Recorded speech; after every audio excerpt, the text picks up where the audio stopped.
ಎಲ್ರಿಗೂ ನಮಸ್ಕಾರ. ನಾನು ನಿಮ್ಮ ಸಿಂಧು ಗಿರೀಶ್. ಎಲ್ಲರೂ ಹೇಗಿದ್ದೀರಾ? ಚೆನ್ನಾಗಿದ್ದೀರಾ ಅಂತ ಅಂದ್ಕೊತೀನಿ.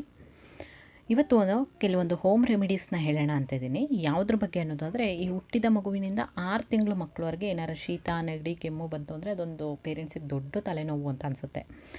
ಯಾಕೆ ಅಂತ ನೋಡೋದಾದರೆ, ಈ ಹುಟ್ಟಿದ ಮಗುವಿನಿಂದ 6 ತಿಂಗಳು ಮಕ್ಕಳವ್ರಿಗೆ ಮೇಲ್ಗಡೆ ಯಾವುದೇ ರೀತಿಯಾದಂಥ ಆಹಾರ ಕೊಡದೇ ಇರೋದ್ರಿಂದ ಮಕ್ಕಳಿಗೆ ಶೀತನ, ಕೆಮ್ಮು, ನೆಗಡಿನ ಯಾವ ರೀತಿ ಕಡಿಮೆ ಮಾಡೋದು ಅನ್ನೋದು ಗೊತ್ತಾಗೋದಿಲ್ಲ. ಫಸ್ಟ್ ಚಾಯ್ಸ್ ಬಂದು ನಾವು ಡಾಕ್ಟರ್ಸ್ ಹತ್ರ ಹೋಗೋದು, ಡಾಕ್ಟರ್ಸ್ ಏನು ಮೆಡಿಸನ್ಸ್ನ ಕೊಡ್ತಾರೆ ಅದನ್ನು ಫಾಲೋ ಮಾಡೋದು. ಇದಿಷ್ಟೇ ಮಾಡ್ತಾ ಇರ್ತೀವಿ ನಾವು. ಡಾಕ್ಟರ್ಸ್ನ ಕನ್ಸಲ್ಟ್ ಮಾಡೋದಕ್ಕಿಂತ ಮೊದಲು ಇವಾಗಂತೂ ಡಾಕ್ಟರ್ಸ್ ಹತ್ರ ಹೋಗೋದು ತುಂಬ ಕಷ್ಟ ಆಗಿದೆ. ಈ ಟೈಮಲ್ಲಿ ಕೋವಿಡ್ ಇರೋದರಿಂದ ಹೊರಗಡೆ ಹೋಗೋದು ಕೂಡ ಕಷ್ಟ, ಹಾಸ್ಪಿಟಲ್ಸ್ಗೆ ಹೋಗೋದು ಕೂಡ ಕಷ್ಟ. ಸಣ್ಣ ಮಕ್ಕಳನ್ನ ಎತ್ಕೊಂಡು ಹೋಗೋದಂತೂ ತುಂಬ ದೊಡ್ಡ ತಲೆನೋವು ಅಂತಲೇ ಹೇಳ್ಬೋದು. ಹಾಗಾಗಿ ಇವತ್ತು ಕೆಲವೊಂದು ಹೋಮ್ ರೆಮಿಡೀಸ್ನ ಹೇಳ್ತೀನಿ. ಈ ಹೋಮ್ ರೆಮಿಡೀಸ್ನ ನೀವು ಟ್ರೈ ಮಾಡೋದ್ರಿಂದ ನಿಮ್ಮ ಮಕ್ಕಳಿಗೆ ಶೀತ, ನೆಗಡಿ, ಕೆಮ್ಮಿಂದ ಆದಷ್ಟು ಬೇಗ ರಿಲೀಫ್ ಆಗುತ್ತೆ. ಮೊದಲನೇ ಹೋಮ್ ರೆಮಿಡಿ ಏನು ಅಂತ ನೋಡೋದಾದರೆ, ಮೊದಲನೇ ಹೋಮ್ ರೆಮಿಡಿ ಸಾಸಿವೆ ಎಣ್ಣೆನ ತೊಗೊಂಡು ಸ್ವಲ್ಪ ಬಿಸಿ ಮಾಡಿ, ಆ ಬಿಸಿ ಮಾಡಿದ್ದಕ್ಕೆ ಸ್ವಲ್ಪ ಬೆಳ್ಳುಳ್ಳಿ, ಕಾಳನ್ನು ಹಾಕಿ ಆಫ್ ಮಾಡಿ. ಜಾಸ್ತಿ ಬರ್ನ್ ಆಗೋ ಥರ ಎಲ್ಲ ಮಾಡಬೇಡಿ, ಸೀಸ್ಬೇಡಿ. ಅದನ್ನು ಸ್ವಲ್ಪ ಬಿಸಿ ಮಾಡಾದ್ಮೇಲೆ ಅದನ್ನು ಸೋಸ್ಕೊಂಡು ಮಗು ಮಲ್ಕೊಳ್ಳುತ್ತಲ್ಲ ಆವಾಗ ಪಾದಕ್ಕೆ, ಎದೆ ಭಾಗಕ್ಕೆ, ಕಂಕ್ಳಿಗೆ, ತಲೆಗೆ ಸ್ವಲ್ಪ ಹಚ್ಚಿ, ಜಾಸ್ತಿ ರಬ್ ಮಾಡಬೇಡಿ. ಅದನ್ನು ಹಚ್ಚಿ ಸಾಕ್ಸ್ ಹಾಕಿ ನೀಟಾಗಿ ಟೋಪಿ ಕಟ್ಟಿ ಮಲಗಿಸಿ. ಮಕ್ಕಳಿಗೆ ತುಂಬ ಸ್ವೆಟರ್ ಹಾಕೋದು, ಮೈ ಮೇಲೆಲ್ಲ ಒಚ್ಚೋದು ಆ ರೀತಿ ಮಾಡಬೇಡಿ. ನಿಮ್ಮ ವೆದರ್ ಹೇಗಿರುತ್ತೆ ನೋಡಿ, ಅತಿಯಾಗಿ ಮೈನ ಕಾವು ಮಾಡಿಬಿಟ್ರೆ ಮಕ್ಕಳಿಗೆ ಜ್ವರ ಬರುವಂತಹ ಚಾನ್ಸಸ್ ಇರುತ್ತೆ. ಸ್ವಲ್ಪ ಗಾಳಿ ಇದೆ, ತುಂಬ ಚಳಿ ಆಗ್ತಿದೆ ವೆದರ್ ಅನ್ನೋದಾದರೆ ಹೊಚ್ಚಿ, ಇಲ್ಲಾಂದರೆ ಖಾಲಿ ನೀಟಾಗಿ ಸಾಕ್ಸ್ ಹಾಕಿ ತಲೆಗೆ ಟೋಪಿ ಕಟ್ಟಿ ಮಲಗಿಸಿ.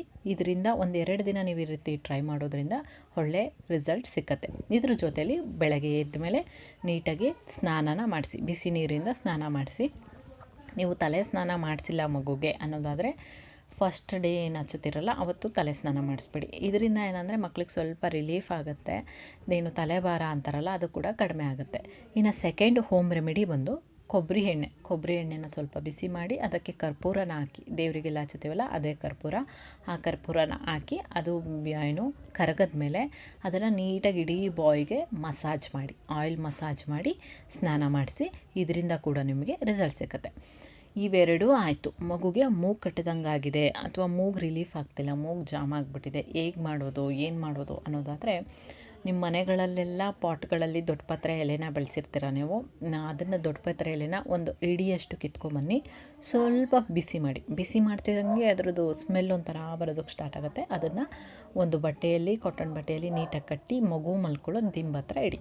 ಅದು ಏನಂದರೆ ಆ ಸ್ಮೆಲ್ಲಿಗೆ ಮೂಗು ಕಟ್ಟಿರೋದೆಲ್ಲ ರಿಲೀಫ್ ಆಗುತ್ತೆ. ಇನ್ನೊಂದು ಏನು ಮಾಡೋದು ಅಂದರೆ, ಅಜ್ವೈನ್ ಬರುತ್ತಲ್ಲ, ಆ ಅಜ್ವೈನ್ನ ಸ್ವಲ್ಪ ಬಿಸಿ ಮಾಡಿ ಹುರಿರಿ. ಅದನ್ನು ಕೂಡ ಒಂದು ಬುತ್ತಿ ಥರ ಕಟ್ಟಿ ಮಗು ಮಲ್ಕೊಳ್ಳೋ ಬೆಡ್ಶೀಟ್ ಹತ್ರ ಅಥವಾ ಸ್ವಲ್ಪ ದೂರದಲ್ಲಿ ಇಡಿ. ಇದರಿಂದ ಕೂಡ ಮೂಗು ಜಾಮ್ ಆಗಿರೋದು ರಿಲೀಫ್ ಆಗುತ್ತೆ.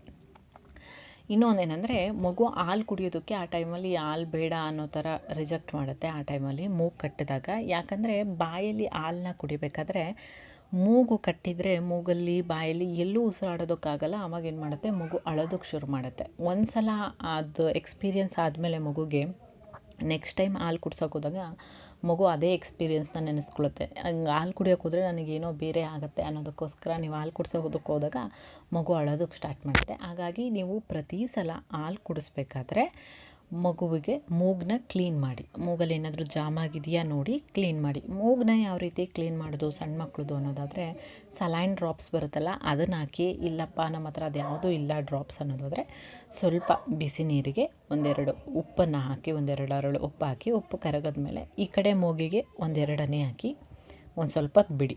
ತಕ್ಷಣ ಎರಡೂ ಮೂಗಿಗೂ ಹಾಕಬೇಡಿ, ಇದು ಫುಲ್ ಮೆತ್ತಗಾಗುತ್ತೆ.